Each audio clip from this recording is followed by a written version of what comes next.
All right, thank you, Sarah. Well, you're about to get married. You got to get it started on the right financial foot, or you'll be able to cut out all those stresses that could cause problems later in your marriage. Stewart Welch from the Welch Group is joining us this morning. He's got 3 steps to a solid financial future for newlyweds. Now, according to research, obviously financial problems are usually the #1 cause for dissension in a marriage. So what you're doing today is you're guaranteeing marital bliss, aren't you? Oh, I don't know if we can guarantee that. We certainly get it headed in the right direction. All right, now start off with step 1, and this is pretty easy. You show all your cards on the table, right? Yeah, I call it show and tell. It's make a list of all of your assets and all of your liabilities. So assets would be bank accounts and 401k statements. Liabilities would be credit card statements, student loans, perhaps car loans.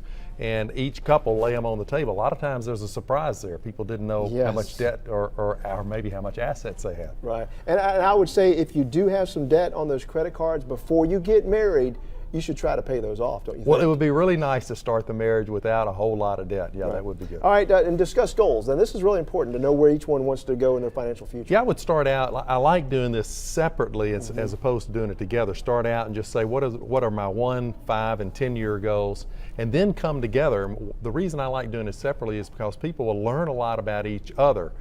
If you do it together, you kind of influence each other, but it's really interesting. It'll be an eye-opener. And the one non-negotiable goal I'd like everybody to have is that I'm going to commit as a couple, we're going to commit to putting 10% of gross income toward retirement. That can be through a 401k or other program. But if you do that, when you get to retirement, you'll really thank us for doing that. Absolutely. And then pick a CFO, somebody who can also help guide you. Yeah, I think between the couple, a lot of times there's a person, one of them is kind of naturally, I'll take care of the money, and the other one typically says, great, I don't want to have anything to do with it.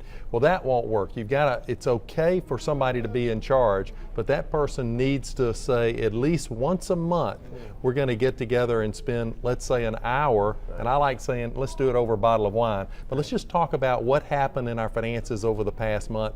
What kind of progress are we making toward our predetermined goals? And real quickly, 10 seconds, parents play a big role, don't they? Parents can play a big role. They can help with student loans. They can help with down payment on a home. I like to see parents making sure that some bases are covered, like disability income, because if somebody gets disabled, that may come back and haunt the parent. So parents can help. All right, good advice. Also, good advice, if you can't pay for it in a month, don't charge it. That's all right, a good we're right idea. back with more Good Day. Stick around.